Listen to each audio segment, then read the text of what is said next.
कशाला फोन करते?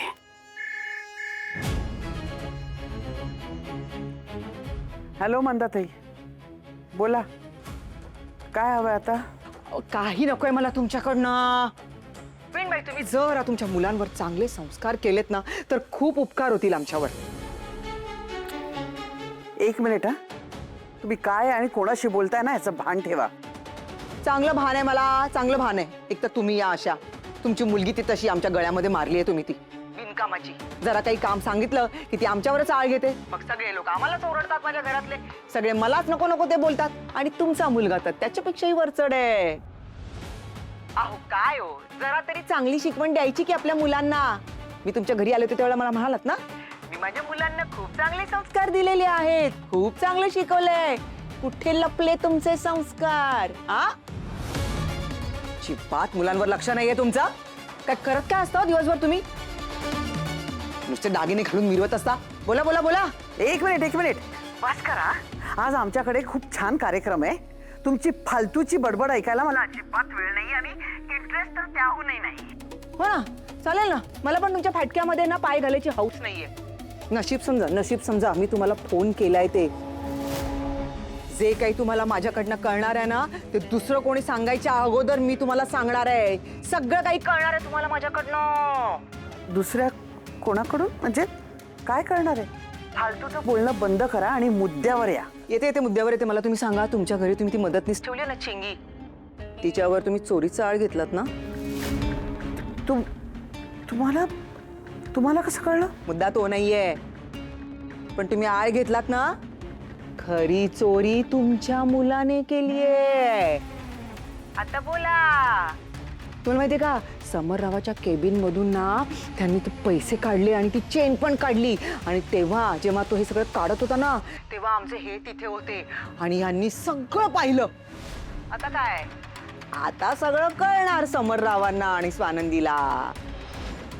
हे सगळं सांगणार. लागणार आहे तुमची वाट. ते तिकडेच यायला निघालेत. येणार आता आणि सगळं सांगणार. मग आता बोंबलत. मी आपलं बाबा काय सांगायचं काम केलेलं आहे. मला बाकी काय माहिती नाहीये. बघा हे मॅटर काय ते बघा जरा.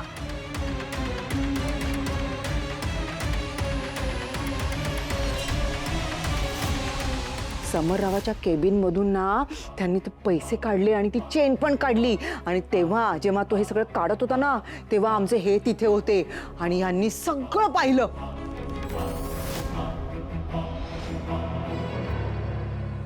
मॉम, हा घालेन मी.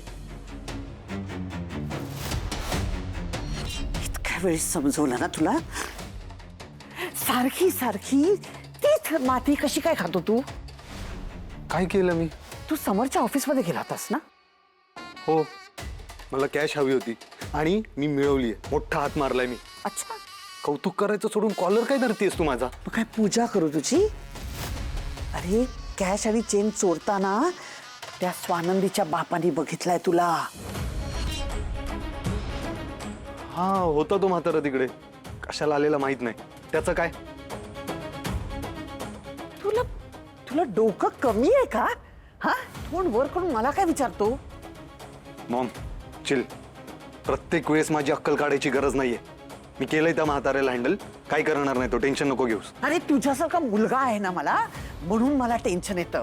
आता थोडं टेन्शन तू पण घे, कारण तो म्हातारा समर आणि स्वानंदीला हे सगळं सांगायला घरी येतोय.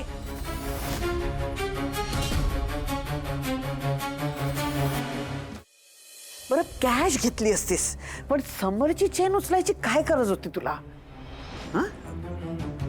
दिसली समोर, घेतली.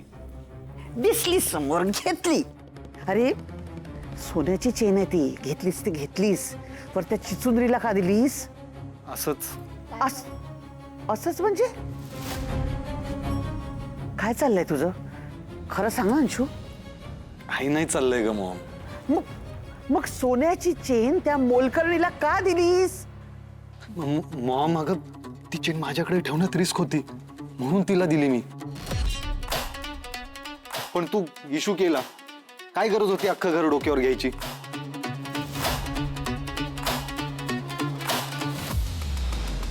मला खरं सांग, खरं सांग. वेडी नाहीये मी, कळतंय मला.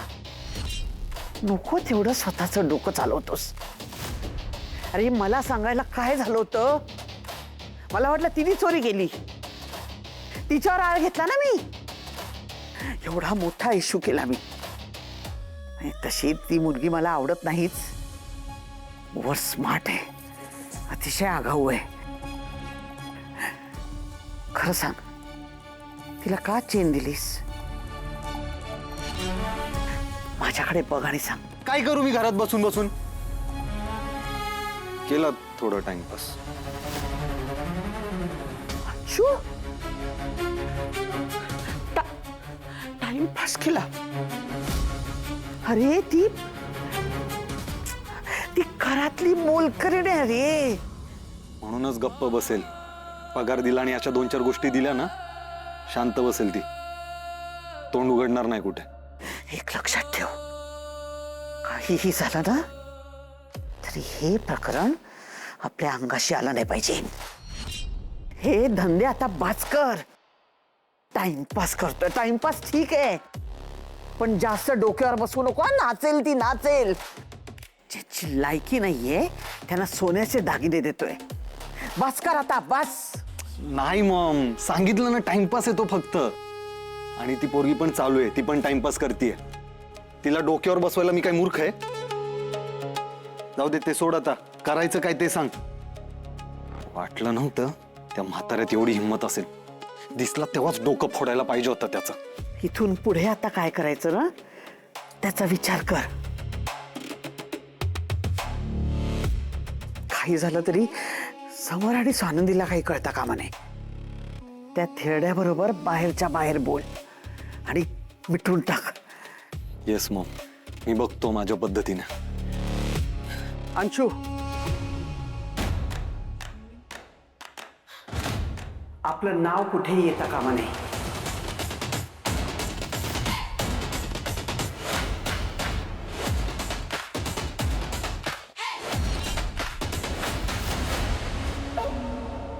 साहेब, मला 2 मिनिटं बोलायचंय तुमच्याशी.